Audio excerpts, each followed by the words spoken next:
a very profound man who came to me. He was a vice president of a multinational, and he was going to be groomed to become the president. And he told me that, Swami, me and my wife,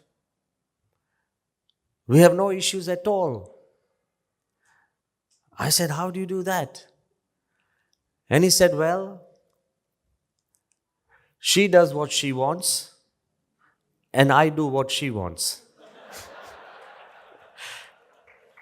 Think about it when you go home. The easiest way to create a conducive environment is either to give up or give in. But then what happens to your heart is a challenge. You can do it once, you can do it twice, you can do it thrice. But the little hurts and hates that continue to build up are the things that really corrode our character and our spirit. So as we talk about managing our moods, because most of the time we focus on managing other people's moods. We are so extrovert that being introvert becomes a challenge. Rule number 1 is open your minds. If you are sitting there with prejudice, if you are sitting here with so much grumpiness, then anything that is exchanged will fall on deaf ears or stone hearts. Rule number 1 is to open your mind and to turn the telescopes which watch the planets, to turn them into microscopes which explore our own hearts. At the end of the day, it is you who has to sleep with your own thoughts and your minds and your moods. And that is extremely important. We've created a society where we have veneers of veneers on top of veneers, where we mask our identity with degrees and positions,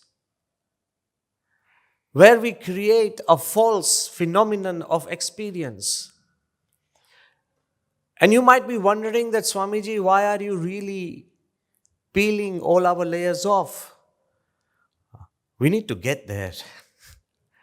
We need to get deep to really be able to manage our moods. If you want a cosmetic treatment, wonderful 5-minute meditation and off you go. Change of environment. First we thought that when COVID came, we were so happy, work from home. Then you are dying to get out of your home. Because our home became our office. And if you have school children, then every room became a classroom. You never had space to breathe or sleep. We completely reduced our homes to open space offices. As we change, things around us change. So many times when people go on vacation, just now in Dubai, where I come from, there's these ideas of staycation. I say, what's staycation? He says, Swami, you don't go out of the city, you just change homes. I say, what do you mean change homes? So they hire villas just about 10 minutes away from their home, and they stay there for 1 week with the same people with whom they have arguments every day. We've created a wonderful world. And nobody is to be blamed. And as we advanced further and further, recently I was in Azerbaijan, where 150 countries had gathered. And I had to give a keynote address on artificial intelligence. So imagine all the experts who had come in and they were really, really going advanced. Artificial intelligence is completely going to plan our schedules, our day, our diets. Artificial intelligence is going to tell you that don't have meetings in the morning, you're an angry man. Artificial intelligence will give you reasons to explain to your wife why you are late at home. I'm serious, I'm not lying.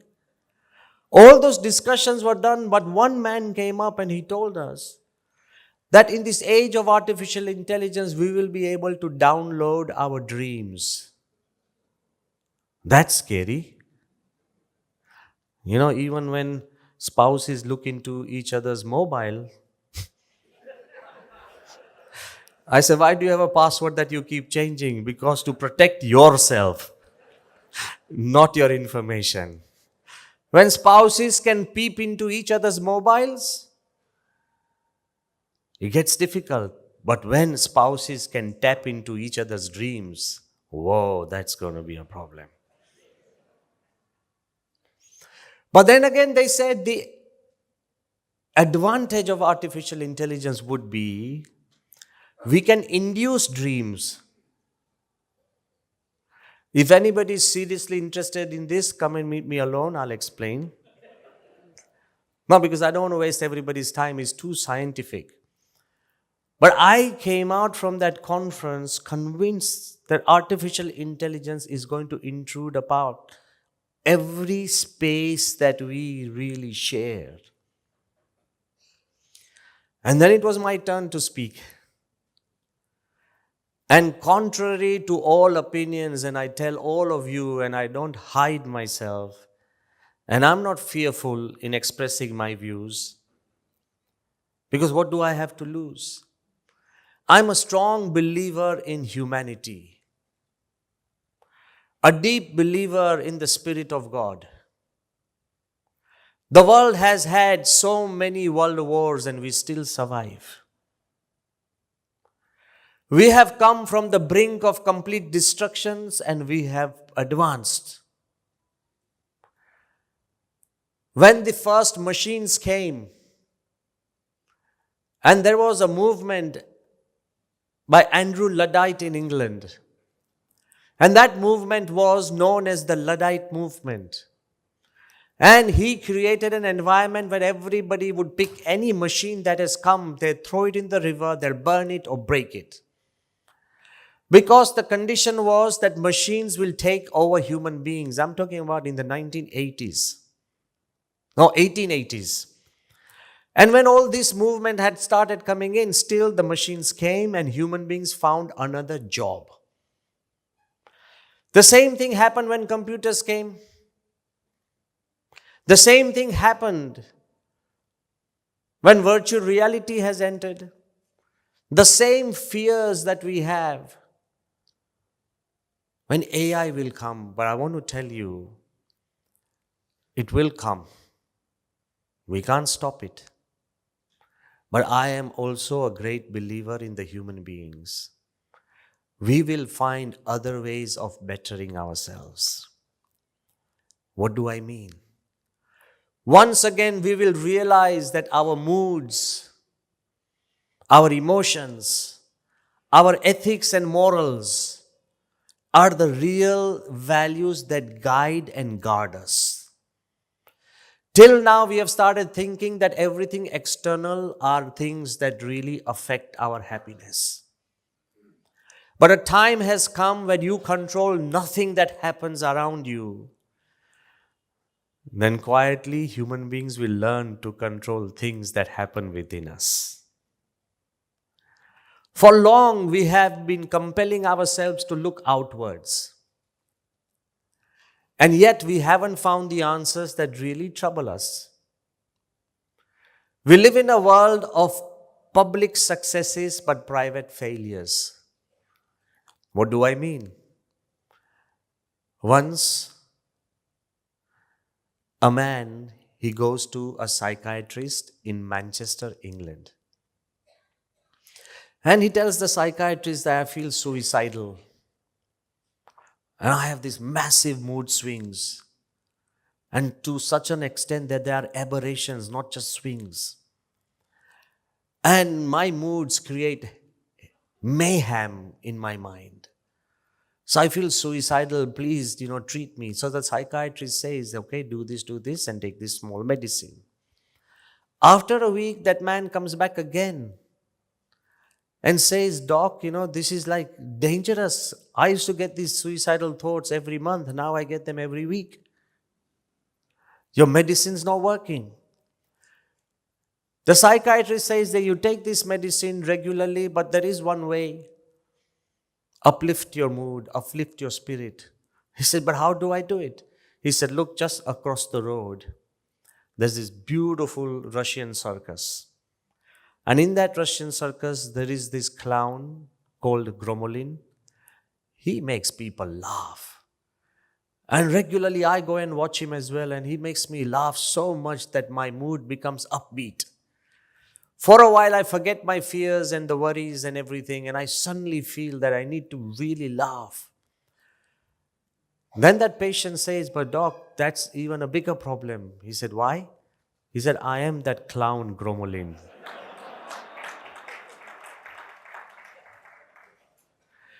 We live in a world of public successes. He could make the whole world laugh. What did Charles Chaplin say? Sir Charles Chaplin. If you go to his life exhibition in Cologne, and one of the quotes in his exhibition is that I alone could make the whole world laugh, but the whole world together could not make me laugh. Personally, he suffered so much trauma and so many difficulties and challenges that he could not smile privately. So we need to seriously think about, do we hide under the masks of our public successes? Or do we really try and face the realities of our own heart?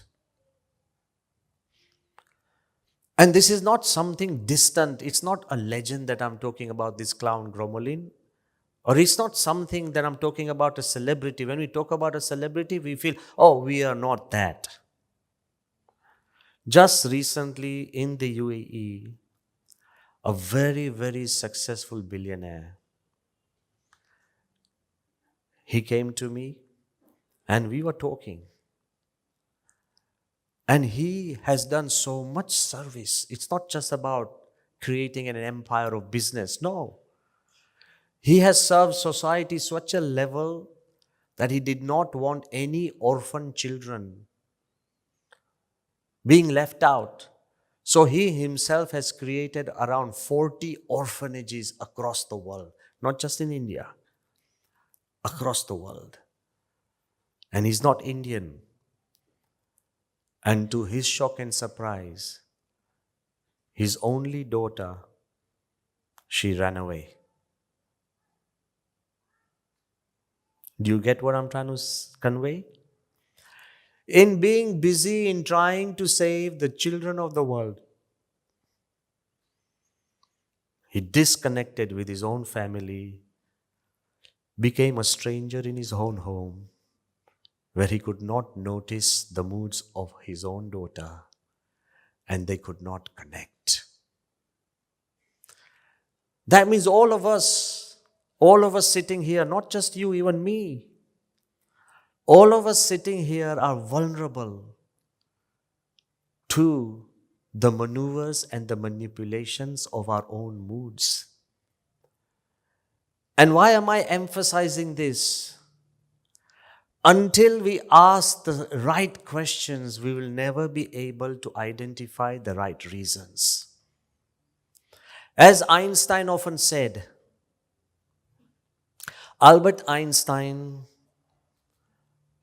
one of the wisest, the finest, and most compassionate scientists, he often said that if I had a problem, hear me clearly, if I had a problem upon which my life hung,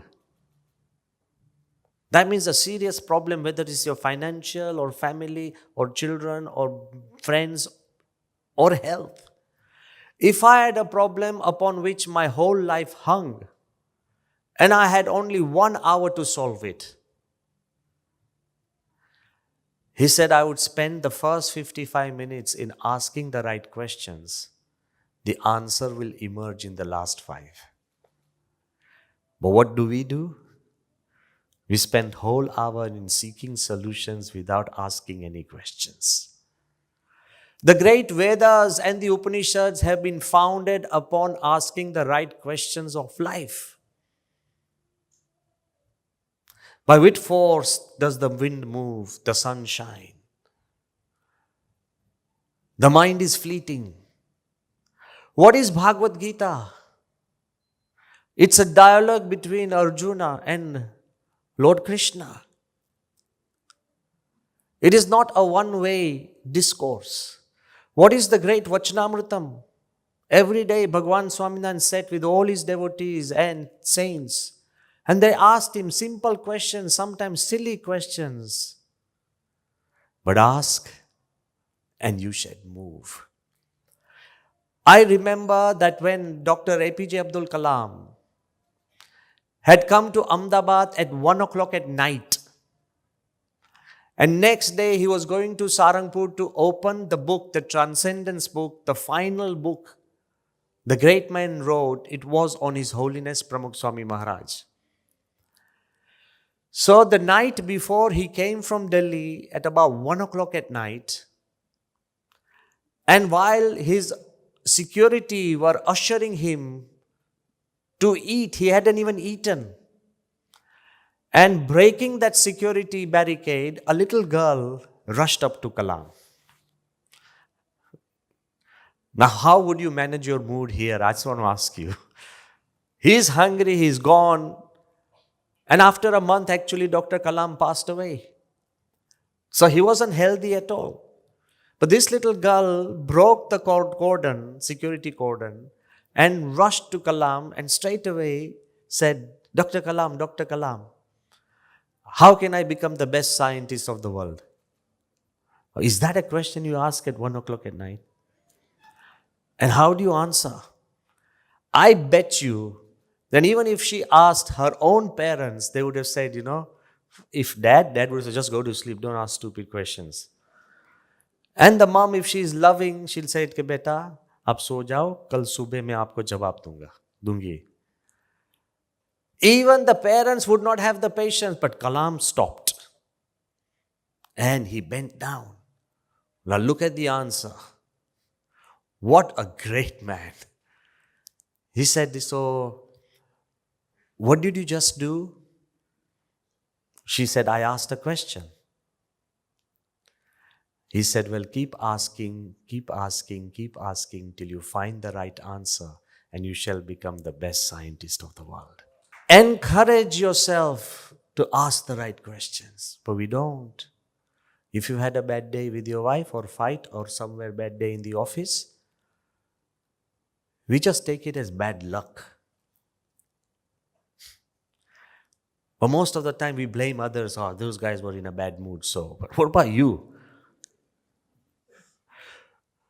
We don't dare ask the right questions. We dare not ask. If you really want to manage your moods, then ask the right questions.